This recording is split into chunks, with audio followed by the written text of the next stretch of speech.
বিসমিল্লাহির রহমানির রহিম। আসসালামু আলাইকুম।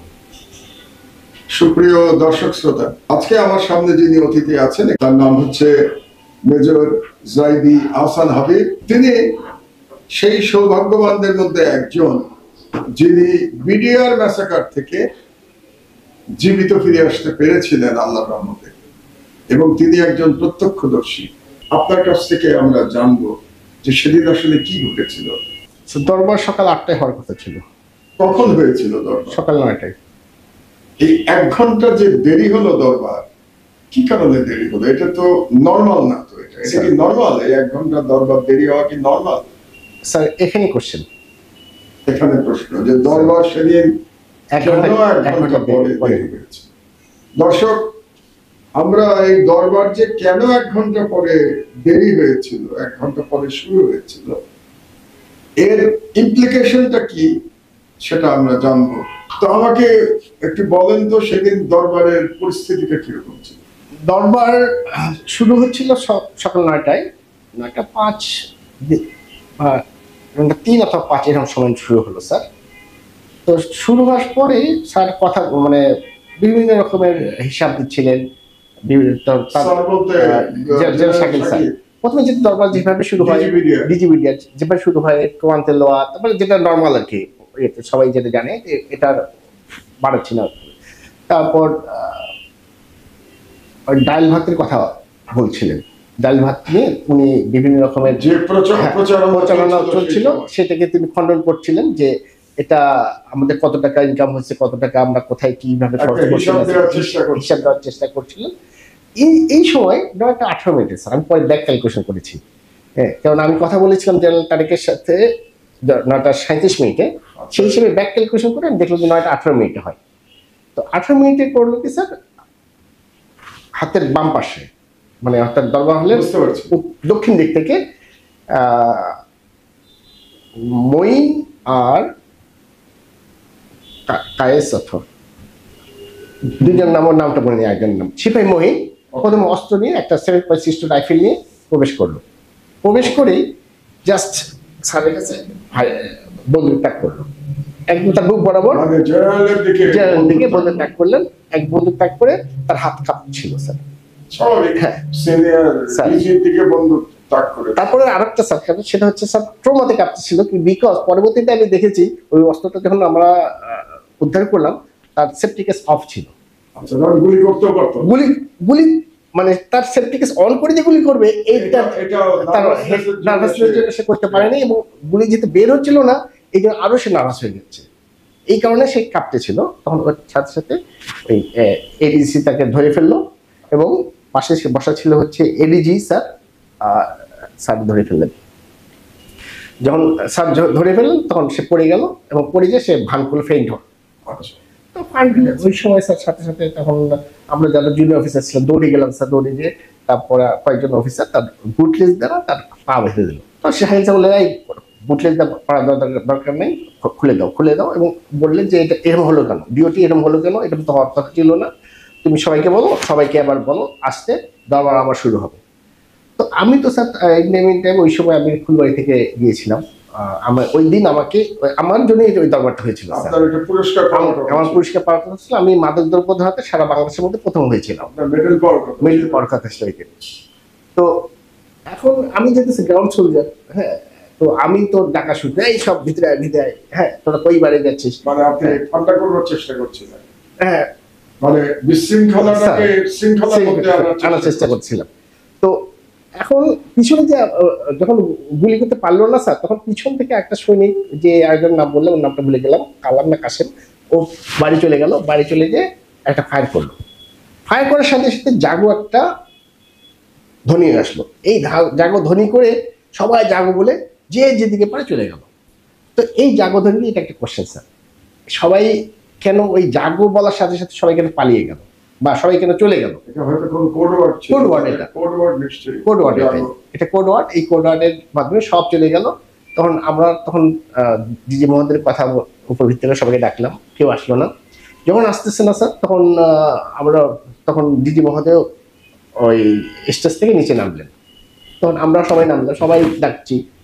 In the mean time colonel Gulzar sir, Imdad sir এবার সবাই মিলে আমাদের যারা জুনিয়র আছে তাদেরকে একসাথে করলেন, করে বললেন যে মানে কি করা যায়, উনি একটা প্ল্যান করছিলেন আর কি।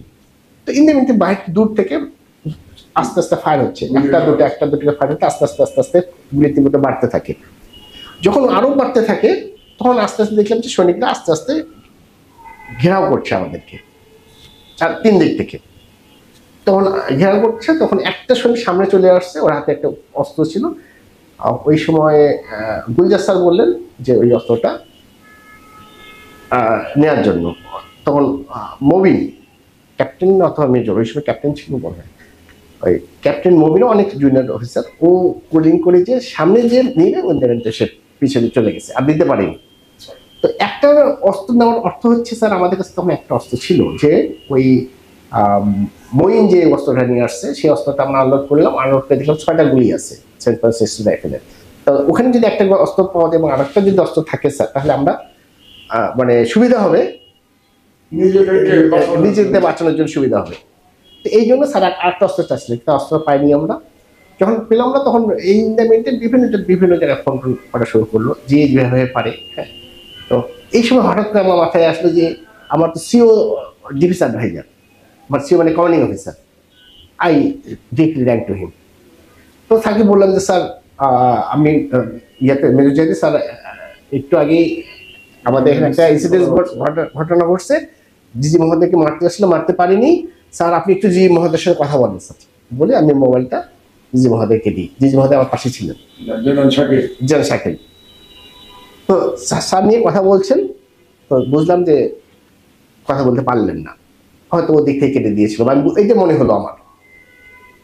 এটা কলেজ দেখলে বোঝা যাবে স্যার কোন দিক থেকে কাটা হয়েছে। যদি তখন আমি তো আমার মনে হচ্ছে ও দিক থেকে কাটছে, আদারওয়াইজ স্যার তো আমাকে আবার ফেরত দিতেন না। তো এই অবস্থায় তখন আস্তে আস্তে আস্তে আস্তে আরো তীব্রতা বাড়তে থাকে স্যার, এমন বাড়তে থাকে বাইরে হিউজ গোলাগুলি শুরু হয়ে যায় স্যার। তখন আমরা তো ইয়ের সাথে কথা বলেছিলেন, তারেক সিদ্দিকীর সাথে। এটা কি তখনও কথা বলেন নাই? তখন কথা বললাম তো। কখন কথা বললেন আপনি তারেক সিদ্দিকীর সাথে? এই 9:37 মানে আপনি কথা বললেন? হ্যাঁ। তারেক সিদ্দিকী কি আপনি ফোন করেছিলেন? আমি ফোন করেছিলাম স্যার। আচ্ছা, তারেক সিদ্দিকী কি বললো আপনাকে? আমার কোনো কথা উত্তর দেয়নি। আপনি বলেছিলেন? আমি বলেছিলাম, আমি বলে আমি মোবাইলটা যারা তারেক শাকিল আহমেদ সিদ্দিক স্যারকে দিয়েছি, শাকিলকে দিয়েছিলাম, যাতে তারেক সিদ্দিকীর সাথে 1-to-1 হয়ে যায়। কি কথা হয়েছে আপনি জানেন না? উনি কেটে দিয়েছে স্যার, কথাই বলেনি। কে? তারেক সিদ্দিকী। দর্শক, আপনারা বুঝতে পারছেন যে এমন একটা অবস্থা যেখানে বিশৃঙ্খলা শুরু হয়ে গেছে, গোলাগুলি শুরু হয়ে গেছে, সেখানে মেজর জাহিদি ফোন করলেন ফ্যাসিস্ট প্রধানমন্ত্রী শেখ হাসিনার নিরাপত্তা উপদেষ্টা জেনারেল তারেক সিদ্দিকীকে। এত বড় একটা ঘটনার মধ্যে তারেক সিদ্দিকী কথা না বলে ফোন কেটে দিলেন। এমনকি জেনারেল শাকিলকে যখন ফোনটা দেওয়া হলো তখনও তারেক সিদ্দিকী তার সাথে কোনো কথা বলেন নাই। এখান থেকেই আমরা আমার দেশের পক্ষ থেকে যে ইনভেস্টিগেশন করছি এবং এটা চলমান আছে, আমরা বিডিআর এর প্রকৃত ইতিহাস জানবার চেষ্টা করছি। আচ্ছা, তারপরে আমাকে বলেন, আপনি জেনারেল শাকিলের সাথে তো শেখ হাসিনার কথা হয়েছিল, সেই কথা বলার সময় তো আপনি তো জানেন এটা কি হয়েছিল ঘটনাটা, শেখ হাসিনার সাথে কেমন করে কথা হলো, আপনি কিভাবে এটার মধ্যে জড়িত হলেন? আমরা তো স্যার এই কথা বলার কথা বলা যখন হলো না স্যার, তখন আস্তে আস্তে যখন হিউজ কথা বলা হলো না, মানে সিপাহীদের সাথে কথা বলা হলো না? সিপাহীদের স্যার যেন তারেক সিদ্দিকীর সাথে কথা বলা হলো, তখন সিপাহীরা তখন আরো মানে চারদিক থেকে ঘিরে ধরছিল এবং হিউজ ফায়ার করছিল। তখন এই ফায়ারের তীব্রতা এত বাড়ছিল, কিন্তু ফায়ারিং তো আপনাদের দিকে করে, আমাদের ব্ল্যাঙ্ক ফায়ার করছে। তখন আমরা আস্তে আস্তে স্যার কে ফায়ার করছিল এটা তো আপনারা আবার শুনছিলাম, সেটাই বুঝতে হবে যে ফায়ারিংটা বাইরে থেকে আপনারা দরবার ভিতরে। জি, যখন হিউজ ফায়ার শুরু হয়ে গেল তখন আর থাকা যাচ্ছিল না স্যার ভিতরে। এই তখন আপনারা সিদ্ধান্ত নিলেন যে আস্তে আস্তে সাথে কথা বলতে হবে, না আস্তে আস্তে ব্যাক করতে লাগলাম স্যার। আচ্ছা, ব্যাক করে আস্তে আস্তে আমরা স্টেজে উঠে গেলাম। আচ্ছা, স্টেজে দরবার হলে স্টেজে উঠে গেলাম। এই একটা আমি কথা বলতে ভুলে গেছি স্যার, যখন যারা শাকিল স্যার যখন সবাইকে ডাকলেন আসতে বললেন ভিতরে, তখন সুনিকটা যখন আসলো না, in the mean time DOT sir colonel Zakir sir phone করলেন যে officers of Dhaka sector and all officers and sector commander go to your respective battalion and tackle your troops. ওকে, তখন ওই সময় কিছু কিছু অফিসার চলে চলে গেছে। গেছে। তো and বাকি অফিসার আমরা যারা আছি তারা আস্তে আস্তে আস্তে আস্তে স্টেজে উঠে স্টেজে উঠে গেলেন আপনারা। স্টেজের দক্ষিণ সাইডে স্যার আমরা জুনিয়র অফিসার কয়েকজন, আমি, Mobin, lady officer Roksana madam, তারপর ইসমত আরা ম্যাডাম, পরবর্তী ব্রিগেডিয়ার হয়েছেন, তো ওইরকম অনেক সব যত অফিসার আছেন জুনিয়র অফিসাররা তখন, আর লেডি অফিসার এবং পেশিমন, আমরা দক্ষিণ দিকে থাকলাম, আর উত্তর দিকে জিজি মহোদয়, সেক্টর কমান্ডাররা এবং সিনিয়র অফিসাররা ছিলেন। তারপরে শেখ হাসিনার সাথে কথা হলো কখন? স্যার তারপর ইন দ্য মিন টাইম হঠাৎ করে আমাকে একটা ফোন আসে। এই ফোনটা করে হচ্ছে মেজর মঈন, মেজর মঈন 22 লক্ষ করেছে আপনাকে? আমাকে। মেজর মঈন কে? মেজর মঈন স্যার আমার 3 ব্যাচ সিনিয়র ছিলেন। ওনার সাথে আমার একটা ভালো সম্পর্ক ছিল, হচ্ছে আমি যখন লাইব্রেরিতে ছিলাম তখন উনি একটা অ্যাক্সিডেন্ট করেছিলেন। আচ্ছা, ওই অ্যাক্সিডেন্টে আমি সাহায্য করেছিলাম। তারপর থেকে তার একটা কৃতজ্ঞতা বোধ ছিল আমার প্রতি, এবং আমার নাম্বার আমার সাথে ভালো উনি তো এসে বোধহয় চাকরি ছেড়ে দিয়েছে। এসে চাকরি ছেড়ে দিয়েছিলেন স্যার। তাহলে উনি তখন ফোন করলেন, উনি কোথায় ছিলেন? উনি তখন তো আর্মিতে নাই তো? না, তখন আর্মিতে নেই, উনি তখন রিটায়ার্ড অবস্থায়, উনি প্রধানমন্ত্রী, তদানীন্তন প্রধানমন্ত্রী, ওনার হাউস গার্ডের কোন একটা দায়িত্বে ছিলেন। এটাও একটা আশ্চর্য ব্যাপার দর্শক, যে আমরা জানি যে একজন প্রধানমন্ত্রীর সুরক্ষা দেওয়ার জন্য এসএসএফ আছে, পুলিশের সুরক্ষা আছে, সেগুলোর বাইরে আবার উনি রিটায়ার্ড অফিসারদের এমপ্লয়মেন্ট করতেন, এবং আরো কারা তাকে সিকিউরিটি দিত, এটা নিয়ে অনেক রহস্য আছে। অনেকে বাংলাদেশে বিশ্বাস করেন যে ভারতীয় নিরাপত্তা বাহিনীও তাকে নাকি বাংলাদেশিদের পোশাকে শেখ হাসিনাকে নিরাপত্তা দিত। তো এই মঈনের কথা আপনি শুনলেন, আর্মি অফিসার ছিলেন, রিটায়ার্ড ছিলেন, কিন্তু রিটায়ার্ড করবার পরেও তাকে শেখ হাসিনা বিশেষভাবে তার বাড়ি পাহারা দেওয়ার জন্য তাকে রেখেছিলেন। তো মঈন কি বললো আপনাকে? মঈন স্যার আমাকে ফোন করে বললেন যে যদি তুই মানে আমাকে তুই বলে দেখেন, হ্যাঁ আমরা আর্মিতে অনেকের সময় যাতে স্যার, তুই যে তারেক স্যারের সাথে কথা বলছিস, এখন এখন অবস্থা কিরকম? আমি স্যার অলরেডি, মানে হচ্ছে এটা যে জেনারেল তারেকের সাথে আপনার কথা হওয়ার পরে মঈন আপনাকে ফোন করছে, এবং জেনারেল তারেক তো তখন জেনারেল শাকিলের সাথে কথা না বলেই ফোন কেটে দিয়েছে, তাই না? তারপরে মঈন আপনাকে ফোন করে বলছে এখন কি অবস্থা। তখন আমি অবস্থা বললাম স্যার অবস্থা খুবই খারাপ। হ্যাঁ, তখন উনি বললেন তুই এক কাজ কর, তুই মোবাইলটা নিয়ে যা শাকিলকে দে। আপা, তখন উনি বললেন আপা, প্রধানমন্ত্রী মানে শেখ হাসিনার সাথে কথা বলবেন। তখন আমি উত্তর দিক থেকে দক্ষিণ দিকে চলে যাই, ফোন নিয়ে ওই অবস্থায় ফোন নিয়ে চলে যাই। যেই দেখি যে শাকিল স্যার অলরেডি মানে তদানীন্তন মাননীয় প্রধানমন্ত্রীর সাথে কথা বলছেন। মাননীয় বললাম এই কারণে যেহেতু প্রধানমন্ত্রী, চেয়ারটাকে সম্মান দেখাচ্ছেন, কারণ ব্যক্তি হিসেবে সম্মান দেখানোর কোনো সুযোগ নাই, কারণ আমরা জানি শেখ হাসিনা একজন ভয়ঙ্কর খুনি ছিলেন। তো তাকে মাননীয় বলার কোনো কারণ নাই, কিন্তু জাইদি সাহেব আর্মির লোক, ডিসিপ্লিন রাখেন, সেই জন্যই হয়তো চেয়ারের প্রতি সম্মানে তিনি মাননীয় বলছেন। তো তিনি তখন অলরেডি কথা বলছেন শেখ হাসিনা, আর in the mean time Sheikh হাসিনাকে জানিয়েছেন যে সিচুয়েশন কি অবস্থা। তার মানে শেখ হাসিনা, তারেক সিদ্দিকী সবাই জানতেন যে বিডিআর এর ভিতরে পরিস্থিতি কি, এবং তখন সকাল 9:30, তাই তো বললেন আপনি? তখন 9:37, 9:37 9:30 থেকে 9:45, তখনও হত্যাকাণ্ড শুরু হয় নাই। তখন শেখ হাসিনা জানেন ভিতরে কি হচ্ছে, তখন তারেক সিদ্দিকী জানে যে ভিতরে কি হচ্ছে। তারপরেও তারেক সিদ্দিকী এবং শেখ হাসিনা জেনারেল শাকিল এবং অন্যান্য সেনা কর্মকর্তাদের রক্ষা করার ব্যাপারে কোন রকম পদক্ষেপ গ্রহণ করে নাই। এটাই হচ্ছে ইতিহাস, এটাই সত্য, আমরা জানতে পারছি আজকে মেজর জাইদির কাছ থেকে। তারপরে আপনি আমাকে বলেন, আপনি বলেছিলেন যে দুটো গ্রুপ ছিল, গোলাগুলি যখন শুরু হয় আপনার সেনা এই সিপাহীদের মধ্যে থেকে একটা গ্রুপ গোলাগুলি করেছিল, আর একটা গ্রুপ গোলাগুলিতে অংশগ্রহণ করে না, এটা একটু বলেন। এটা একটু একটু তার আগে আসে স্যার। জি স্যার, সেটা হচ্ছে যখন মানে যে প্রধানমন্ত্রী তৎকালীন প্রধানমন্ত্রী তখন শাকিল স্যার যে কথোপকথনটা হয়েছিল, এই কথোপকথনটা আমি একটু বলি স্যার। হ্যাঁ, এটা বলো, এটা আপনি জানেন কি কথা হয়েছে বলছিলেন যে মাননীয় প্রধানমন্ত্রী সম্ভবত 44 রাইফেলের কিছু সন্ত্রাসী সৈনিক আপনার সরকারের ভাবমূর্তি নষ্ট করার জন্য এখানে অরাজকতা সৃষ্টি করছে, আমাদের অতি সত্বর আমাদেরকে সাহায্য পাঠান বা সামথিং লাইক দিস বলতেছিল। তখন আমি সাথে সাথে স্যারকে মানে বলতে যে স্যারকে বললাম যে sir, I want to talk to the soldiers. তো আপনি বললেন হ্যাঁ, আমি ইন্ডিয়া মিন টাইমে আমি তখন একটা কথা বলতে করছি স্যার। ওই সময় সুবেদার নুরুল ইসলাম তখন সৈনিকদের, স্যারের যে মাইকের দরবার মাইক ছিল, সেই মাইকে নুরুল ইসলাম বক্তব্য দিচ্ছিলেন সৈনিকদের প্রতি, মানে সৈনিকদের থামানোর জন্য। উনি নুরুল ইসলাম চেষ্টা করছিলেন যে সৈনিকদের থামানোর জন্য। এটা বোঝা দরকার, তার মানে নুরুল ইসলাম এই বিদ্রোহের সাথে জড়িত ছিলেন না, তিনি থামানোর চেষ্টা করছিলেন। তো উনি বলতেছিলেন, রাগারাগি করতেছিলেন। আমরা উনি যেহেতু মানে সৈনিকরা ওদেরকে পিতার মতন সম্মান করে, উনি তোরা অস্ত্র নামা, অস্ত্র ফেলে দেখ, তোদের কোর্ট মার্শাল হবে, এইভাবে রাগারাগি করছে।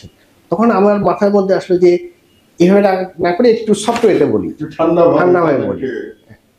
তারপর আমি স্যারের কাছে পারমিশন নিয়ে আমি নুরুল ইসলাম সাহেবের কাছ থেকে আমি মাইকটা নিই, হ্যান্ড মাইকটা নিয়ে আমি বলি যে সৈনিকরা, আমি মেজর জাইদি, ঘাসুরা যুদ্ধে তোমাদের নায়ক লাপ্তু খান, ওয়াহিদুজ্জামান, কায়েস এবং আরেকজনের নাম মনে নাই, আমি তোমাদেরকে উদ্ধার করেছিলাম।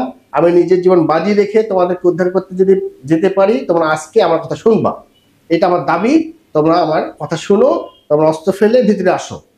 এই কথা বলে তখন স্যার আবার কথা বলছেন প্রধানমন্ত্রীর সাথে, আর আমাকে আবার সাইড করে বললেন যে জাইদি রিপিট ইট, মানে চালিয়ে যাও, তুমি চেষ্টা করো। তো আমি তখন ওইটা স্যার 2 থেকে 2.5 বার বলার পরে আমার গলা শুকিয়ে গেল। তো আমার গলা শুকিয়ে যাওয়ার পরে মেজর সালি স্যার নিলেন আমার মোবাইলটা, মানে মাইক ফোনটা। স্যার আর কথাই বলতে পারেননি।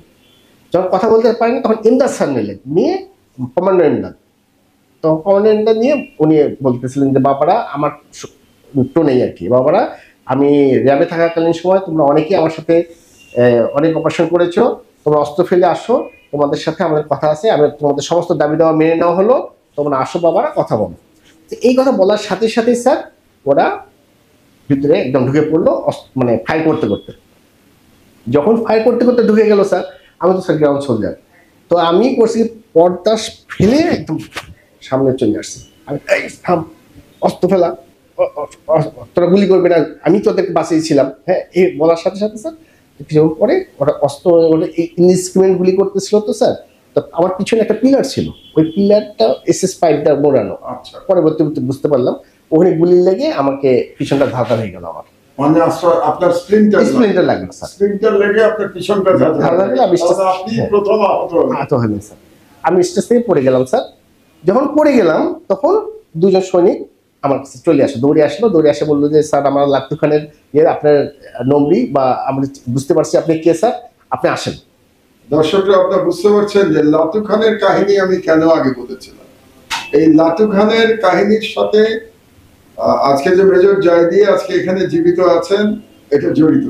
কারণ লাটু খানকে মেজর জায়দি সেভ করেছিলেন বিএসএফ এর হাত থেকে, এবং সেটা সৈনিকেরা বলে নাই, এবং সেই কারণেই আপনারা জানবেন যে কিভাবে তাকে আর কোনো আক্রমণ করেনি, এবং তাকে যে গুলিটা করেছিল এটা ঠিক তার উদ্দেশ্যে না, গুলিটা হচ্ছিল এলোপাথারি। সেই অবস্থায় একটা পাইপে লেগে স্প্লিন্টারে তিনি আহত হয়ে যান। তারপরে আহত হওয়ার পরে আপনি শুনলেন এটা যে আরেক দল বলছে গুলি করছে কেন। তখন আমি যখন আমাকে বের করে নিয়ে যাচ্ছে স্যার, তখন আমার কাছে মোবাইলটা কিনে নিল একজন। তো যখন আমরা বাইরে গেলাম স্যার, বাইরে যে তখন আমার পিছিয়ে পিছিয়ে আসতেছিল হচ্ছেন সুবেদার নুরুল ইসলাম, উনি আসতেছিলেন আর কি, আসতেছেন। তখন ইসলাম মানে যে চেষ্টা করেছিলেন থামানোর জন্য, তো উনি আসতেছিলেন, আমরা দুজনে বাইরে চলেছিলাম। বাইরে এসেই পশ্চিম পাশে সামনে একটা গাছ আছে, গাছের উপরে স্যার ওই বাঁধানো আছে, ওই বাঁধানো অনেকজন সৈনিক আছে।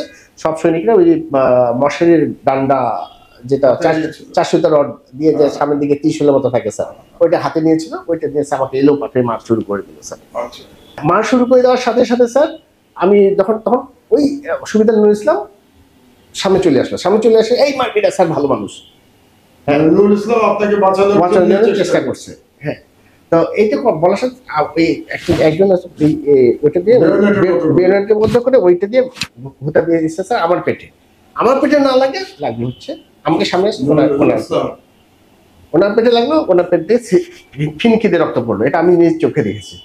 নুরুল ইসলাম কি বেঁচে আছে? না, মারা গেছে, শহীদ হয়েছেন স্যার। আল্লাহ তাকে বেহেশত নসিব শহীদ হয়েছেন স্যার। যে আপনাকে বাঁচানোর জন্য শেষ মুহূর্ত পর্যন্ত চেষ্টা না, উনি ওইটাতে মারা যান, পরবর্তীতে ওনাকে মেরে ফেলা হয়েছে স্যার, মেরে ফেলেছে। কিন্তু উনি চেষ্টা করছেন সাধ্যমতো চেষ্টা করছেন স্যার অফিসারদের বাঁচানোর জন্য। তারপর ওই পড়ে গেল স্যার। তো এখন আমাকে তখন বললো কি ওই সৈনিক দুটো এবং আরেকটা সৈনিক নাম হচ্ছে মুরাদ, ও পরবর্তীতে আমি আইডেন্টিফাই করতে পারছি, সে এখনো জেলে আছে। মুরাদ এবং আরেকজন সৈনিক দুজন মিলে আমাকে টেনে এসে মাঝখানে নিয়ে গেল এবং আমার স্টারটা খুলে ফেললো, মানে স্টার বলতেছি আমার যে অফিসারদের শাপলাটা খুলে ফেললো। শাপলাটা খুলে ফেলার সাথে সাথে তখন আমার মাথার মধ্যে আসলো this is the collision between officers and soldiers. তার আগে আমার মাথার মধ্যে আসেনি স্যার। তো এই অবস্থায় তখন আপনি যেটা বললেন স্যার যে এক গ্রুপ আর দুই গ্রুপ, এটা আমার স্যার আমি সে পরবর্তীতে আমার পোস্টিং হয়েছিল RSUতে রাইফেল সিভিল ইউনিটের ইস্টার্ন রেসপন্ডার হিসেবে, মানে সেকেন্ড ম্যান হিসেবে। তখন আমি ওই বিভিন্ন রকমের ওই স্টেটমেন্ট আমি দেখে পড়ছি, মানে মনে হয় মেজর জাহিদের স্টেটমেন্ট আমি এটা পেয়েছি যে প্রথম গুলিতে যিনি মারা যান তিনি হচ্ছেন কর্নেল কায়সার। উনি হচ্ছে ইঞ্জিনিয়ার্সের 8 লং কোর্সের অথবা 9 লং কোর্সের। ওনার গলায় গুলি লাগেন, উনি কি গলার সময় উনি একটা শব্দ করে ওঠেন। ওই সময় একজন সৈনিক বলছে এই কে মারলো, এটা তো মারার কথা ছিল না। মারার কথা ছিল, হ্যাঁ। তার মানে সৈনিকদের মধ্যেই বলা হচ্ছে যে এটা তো মারার কথা ছিল না, কে মারলো এটা? এটা খুব গুরুত্বপূর্ণ প্রশ্ন যে কে মারলো এটা, এই গুলি কে করলো মারার জন্য। তো এটাতে আমরা স্যার একটা সিদ্ধান্ত, মানে আমি এটাতে স্যার আমি একটু রিসার্চ করছি স্যার। রিসার্চ করে আমি তখন মনে হয়েছে আমার হয়েছে যে এখানে দুটো গ্রুপ ছিল। প্রথম গ্রুপ যারা আসছে তারা অ্যাপ্রিয়েট করার জন্যই আসছিল, তারা মারার কোনো উদ্দেশ্য ছিল না হয়তো বা, আদারওয়াইজ আমাকে মেরে ফেলতে ওই জায়গায় আমাকে এবং ওই নুরুল ইসলাম সাহেবকে বের করে নিয়ে গেল। তাদের উদ্দেশ্য ছিল আমাদেরকে হয়তো হোস্টেজ করে রাখা। দ্বিতীয় গ্রুপ যারা আসছে, দ্বিতীয় গ্রুপের প্ল্যানটা প্রথম গ্রুপ জানতো না, আর জানলে ওই কথাটা বলতো না যে গুলি করলো কে। তার মানে যেটা মনে হচ্ছে যে আমরা তো জানি যে একটা অসন্তোষ ছিল বিডিআর এর মধ্যে, এতে কোনো সন্দেহ নাই। আমরা যেন এই ভুল ধারণার মধ্যে না থাকি যে এটা খুব পিসফুল একটা সিচুয়েশনে ঘটনা ঘটে গেছে। ঘটনাতে একটা অসন্তোষ ছিল, সেই অসন্তোষকে ব্যবহার করেছে কোনো স্বার্থান্বেষী মহল। সেই স্বার্থান্বেষী মহল দেশি হতে পারে, বিদেশি হতে পারে, দেশি এবং বিদেশি মিলিয়ে হতে পারে। এই জন্য বলছি যে শেখ হাসিনা এবং তার নিরাপত্তা উপদেষ্টা মেজর জেনারেল তারেক সিদ্দিকী তারা সম্পূর্ণভাবে জানতেন যে ভিতরে কি হচ্ছে এবং অফিসারদের জীবন রিস্কের মধ্যে আছে, এটা জানা সত্ত্বেও তারা কোনো অ্যাকশন নেয় নাই। তারা সম্ভবত অপেক্ষা করছিলেন দ্বিতীয় গ্রুপ যাতে গুলি শুরু করে, সেই জন্যই বোধহয় শেখ হাসিনা এবং তারেক সিদ্দিকী অপেক্ষা করছিলেন। না হলে এক গ্রুপ সৈন্যরা বলতো না যে গুলি করার তো কথা ছিল না, দ্বিতীয় গ্রুপ এসে গুলি করেছে। এখন আমাদের জানতে হবে এই দ্বিতীয় গ্রুপের লোকেরা কারা ছিল। এরা কি আসলেই বিডিআর সোলজার ছিল নাকি এরা অন্য কেউ ছিল, এবং অন্য কেউ ছিল কিনা এই প্রসঙ্গে আমরা পরে আলোচনা করবো। আমরা জাইদির কাছ থেকে শুনতে পাবো যে আরো কিছু লোক সেদিন ভিতরে ঢুকেছিল, তারা কারা তার পরিচয় আজ পর্যন্ত উদ্ঘাটন করা হয়নি। আমরা আলোচনা এগোলে বুঝতে পারবো। তো আপনাকে ওখান থেকে ধরে তারপরে নিয়ে কোথায় নিয়ে গেল স্যার? আমাকে নিয়ে ওই ওটা অনেকটা চ্যাংদোলা বলে স্যার, আমি হাঁটতে পারছিলাম না। হ্যাঁ, চ্যাংদোলা করে নিয়ে গেল, নিয়ে যে বাসের মাঝখানে যখন গেল তখন আমার খুলে ফেলার পরে একজন বলতেছিল যে কালো পরে, হ্যাঁ ওর বসন্তের দাগ আছে স্যার, হ্যাঁ ও খুব শক্তিশালী। ও বলতেছিল যে আমাকে বলতেছিল যে স্যার আপনাকে এমন জায়গায় নিয়ে যাব আপনি বাঁচলেও বাঁচতে পারেন। আচ্ছা, এই কথা বলছিল। আরেকজন বলতেছিল যে স্যারকে আপনাকে আমরা কোয়ার্টার নিয়ে যাচ্ছি। ওদের মধ্যে একটু ইয়ে হলো, তখন বলতেছে না কোয়ার্টার না, আমরা এমন জায়গায় নিয়ে যাবো আপনি বাঁচলেও বাঁচতে পারেন। তখন তারা সিদ্ধান্ত নিল, দুজন মিলে আমাকে নিয়ে গেল জেসাস কোয়ার্টার। আমি চিনতাম না স্যার, আমি আসছি ফুলবাড়ি থেকে। দিনাজপুর ফুলবাড়ি, এদের কোথায় জেসিস কোয়ার্টার কোথায় কি কিছু জানতাম না। ওরা জুনিয়র কমিশন অফিসারদের কোয়ার্টার নিয়ে গিয়ে আমাকে একতলা থেকে দোতলায় নিয়ে গেল স্যার। দোতলায় গিয়ে প্রথম রুমেই ঢুকে দিল, রুমে ঢুকে দিয়েই তালা বন্ধ করে দিল। তা ঢুকে আমি দেখি যে ওই রুমে দুজন ছেলে, একটা ছোট ছেলে একটা বড় ছেলে আছে ভিতরে। তারা বের হয়ে গেল, বের হয়ে গিয়ে ওই দুজনে আবার তালা দিল আমাকে, তালা দিয়ে চলে গেল। তখন ইন্দামিতে আমার সব সমস্ত শরীর তো রক্তে সয়লাভ স্যার, মানে আরো রক্ত বের হচ্ছে। এদিকে আমার মানে টেনশন হলে আবার ইউরিনের চাপ আসে, তো পাচ্ছিলাম না। তখন আমি তাদেরকে ডাকলাম, ডাকার পরে বললাম যে আঙ্কেল আমাকে একটু ওয়াশরুমে আমাকে যেতে হবে, আমার রক্ত বের হচ্ছে, তুমি একটু আমাকে একটু হেল্প করো। তো ওরা আসলো, তখন যখন আসলো দরজা তালা খুলে দিল, তখন আমি বললাম যে আমাকে একটা লুঙ্গি দাও, একটা গেঞ্জি দাও। তো ওরা দেখলো, এবং দেখার পরে বড় ছেলেটাও করলো কি স্যার, ও মানে ওই ছোট দুজনে মিলে আমার ওই ইয়ে নিয়ে আসলো, কাপড় ভিজে নিয়ে আসে, রক্ত মোছার জন্য রক্ত মুছে দিল আর কি। এবং একটা ওই ইয়ে নিয়ে আসলো, পানি নিয়ে আসলো, কি বলে পানি নিয়ে আসলো, আর চানাচুর আর বিস্কিট। তো চানাচুর বিস্কিট খাবার নিয়ে আসছে স্যার। তো চানাচুর বিস্কুট খেতে আমার ভালো না, পানিটা খেলাম। পানিটা খাওয়ার সাথে সাথে আমার মানে কলিজা ঠান্ডা হয়ে গেল স্যার, এমন ভালো লাগলো যে খুবই ইয়ে হলো। তখন আমার ওই স্পেশনটা ওরা মানে মানে ইয়ে করছে আর কি, বুঝতে পারছে। তখন আমি তখন বললো, তখন আমাকে ওয়াশরুমে নিয়ে গেল স্যার। ওয়াশরুমে গেলাম, ওয়াশরুমে পরিষ্কার করলো, পরিষ্কার করে কাপড় চেঞ্জ করলাম, লুঙ্গি আর গেঞ্জি পরলাম। লুঙ্গি আর গেঞ্জি পরে আমি আবার ভিতরে নিয়ে আসলো। নিয়ে আসার পরে তখন আমি বললাম যে আঙ্কেল আমার তো বারবার ওয়াশরুমে যেতে হবে, তোমার দরজাটা বন্ধ করো না, আমার এই তখন দেখলাম যে আর বন্ধ করলো না, দরজা খোলায় থাকলো। তো খারাপ ব্যবহার করেনি, ভালোই ব্যবহার করছে স্যার। তখন ওই ওদের ভালো ব্যবহার দেখে আমি আবার একটু চাইলাম যে বসতে দিলে সুবিধা জায়গা চান, অনেকে বলে। হ্যাঁ, তো এটা আমার পক্ষে প্রযোজ্য না, বাট আমার ইয়ে ছিল যে আমার বাসায় কথা বলতে হবে, একটু কথা বলতে হবে। তো আমি একটা কথা বলতে ভুলে গেছি স্যার, সেটা হচ্ছে যখন আমাকে ওই যে গাছের নিচে আমাকে যখন পিটার ছিল, তখন আরেকটা আমার মোবাইল ছিল, একটা পার্সোনাল মোবাইল, একটা হচ্ছে অফিসিয়াল মোবাইল। এই অফিসিয়াল মোবাইলটা মনে হয় দরওয়ালের ভিতরে নিয়ে গিয়েছিল, আর পার্সোনাল মোবাইলটা আমার পকেটে ছিল, ওখান থেকে আরেকজন টেন নিয়ে এই দুটো মোবাইল নিয়ে আমাদের বলার অর্থ হচ্ছে এই কারণে যে পরবর্তীতে আমি যখন RSU রাইফেল সিকিউরিটি ইউনিটে যখন সেকেন্ড ম্যান হিসেবে কাজ করি, তখন আমি মোবাইল ট্র্যাক করে ওই কারা কারা নিয়েছিল স্যার তাদেরকে আমি লোকেট করতে পারছি এবং তাদেরকে ধরতে পারছি স্যার। এবং তাদেরকে ধরে এবং ওই সময়ে দরবারের ভিতরে কারা কারা ছিল এবং বাইরে কারা কারা ছিল তাদেরকেও আইডেন্টিফাই করা যাবে। এটা একটা স্যার ক্লু দিয়েছিলাম।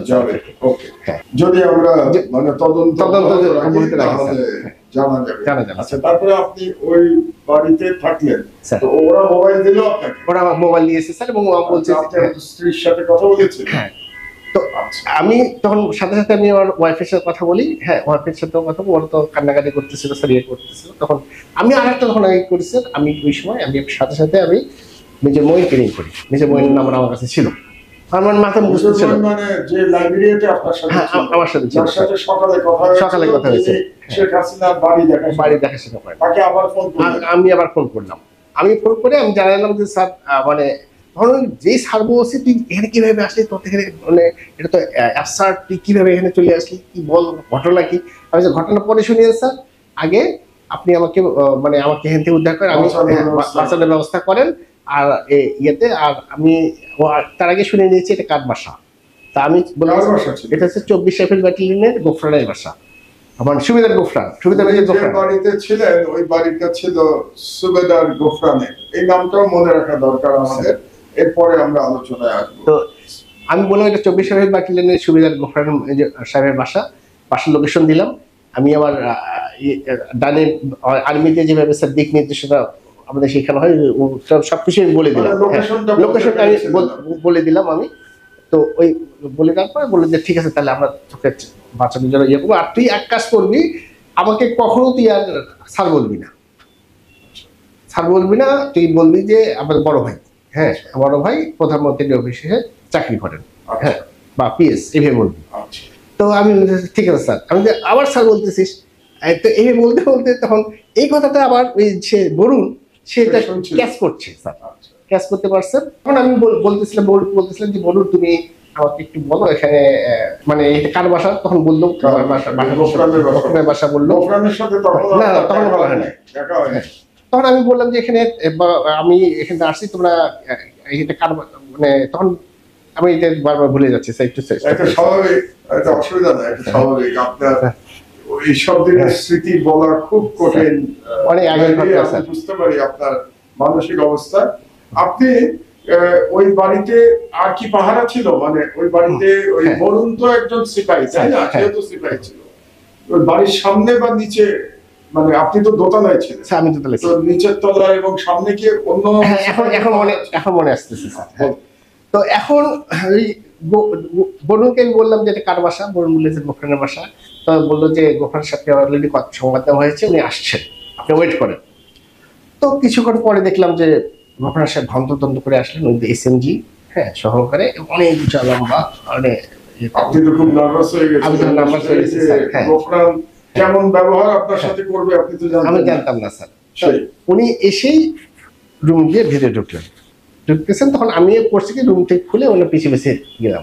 আমাকে আবার বলুন বুদ্ধি শিখে দিলে যে ইনি গোফরান, ইনি আপনাকে বাঁচাতে পারেন, ইনি এখানকার অনেক কিছু আর কি সাথে গোফরানের একটা ছিল। তো গোফরানের সামনে পিছিয়ে পিছিয়ে আমি গেলাম। যখন গোফরানের সাথে আমরা জেসিদেরকে সাব বলি, স্যার না সাব বলে আমি সম্বোধন করার সাথে সাথেই উনি বললেন যে আপনি আমার এখানে আসছেন কেন, ভিতরে যান ভিতরে যান। এত দূর যখন আসছেন বসেন, ভিতরে বসেন। এই কে তালা খুলে দিচ্ছে, তালা লাগে না, তালা লাগিয়ে দেবে, তালা। আমি বললাম যে এটা কি হলো এটা, আমি বলতে গেলাম আবার কি হয়ে গেল। তো তালা লাগিয়ে দিল স্যার, আবার তালা লাগিয়ে দিয়ে গোফরান সাহেব উনি মানে দেখলাম যে ওনার ওয়াইফের সাথে আমার খুব বাকবিতণ্ডা হলো স্যার। ও তো স্ত্রী ছিল? হ্যাঁ। আচ্ছা, তো আমি আরেকটা কথা বলতে ভুলেছি, অনেক কথা ভুলে যাই স্যার, 15 বছর আগে তো স্যার। আমি ঢোকার সাথে সাথেই আমি ওই বয়স্ক মহিলা একটা দেখতে পেয়েছি স্যার, ওনাকে প্রথমে সালাম দিয়েছিলাম। আমি সালাম দিয়ে গোফরানের ওয়াইফ, আমি সালাম দিয়েছিলাম, সালাম দিয়ে রুমের মধ্যে ঢুকলাম। ঢুকে আমি 2টা ছেলেকে দেখতে পেয়েছিলাম। তো গোফরানের সাথে গোফরানের ওয়াইফের খুব বাকবিতণ্ডা হলো, হয়তো তার স্ত্রী এই রক্তপাত চাননি।